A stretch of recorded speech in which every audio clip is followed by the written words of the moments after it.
Israel ಮತ್ತು Iran ನಡುವಿನ ಪ್ರಸ್ತುತ ಸಂಘರ್ಷವು ಭಾರತದ ಆರ್ಥಿಕತೆಯ ಮೇಲೆ, ವಿಶೇಷವಾಗಿ ಇಂಧನ ಮತ್ತು ಚಿನ್ನದ ಮೇಲೆ ಗಮನಾರ್ಹ ಪ್ರಭಾವ ಬೀರುತ್ತದೆ. ಇಂಧನ ಬೆಲೆಗಳ ಮೇಲೆ ಪರಿಣಾಮ. ಕಚ್ಚಾ ತೈಲ ಆಮದಿನ ಮೇಲೆ ಅವಲಂಬನೆ.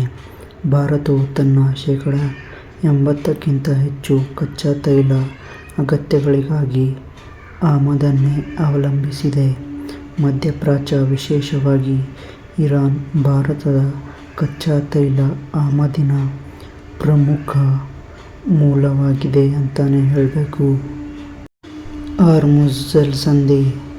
ಇರಾನ್ ಗಡಿಯಲ್ಲಿರುವ ಹಾರ್ಮುಝ್ ಜಲಸಂಧಿ ಕಚ್ಚಾ ತೈಲ ಸಾಗಣೆಗೆ ಪ್ರಮುಖ ಜಲಮಾರ್ಗವಾಗಿದೆ.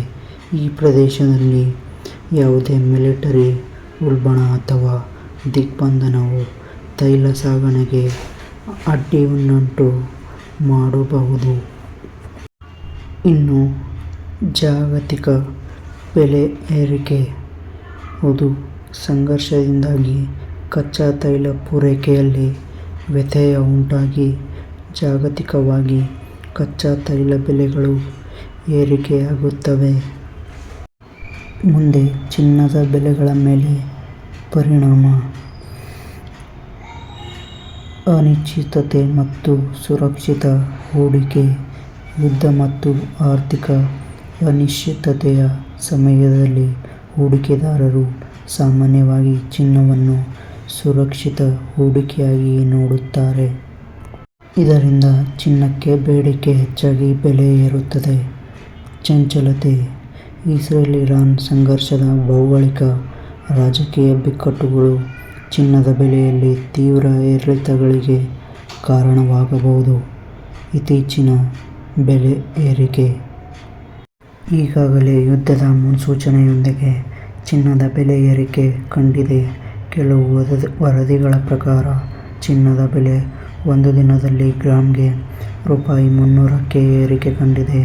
24 ಕ್ಯಾರೆಟ್ ಚಿನ್ನವು ಪ್ರತಿ ಗ್ರಾಂಗೆ 10,300 ರೂಪಾಯಿ ತಲುಪಿದೆ ಮತ್ತು 22 ಕ್ಯಾರೆಟ್ ಚಿನ್ನವು ಪ್ರತಿ ಗ್ರಾಂಗೆ 9,350 ರೂಪಾಯಿ ತಲುಪಿದೆ. ಇದು ಇತ್ತೀಚಿನ ಬೆಲೆ ಏರಿಕೆ.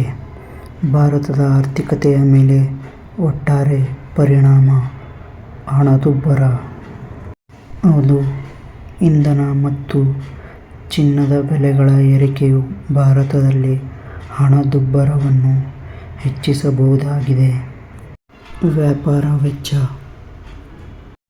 ತೈಲ ಸಾಗಣೆ ಅಡ್ಡಿಯಾಗುವುದರಿಂದ ಮತ್ತು ಆಮದು ಶುಲ್ಕಗಳ ಮೇಲೆ ಪರಿಣಾಮ ಬೀರುವುದರಿಂದ ವ್ಯಾಪಾರದ ವೆಚ್ಚಗಳು ಹೆಚ್ಚಾಗಬಹುದು.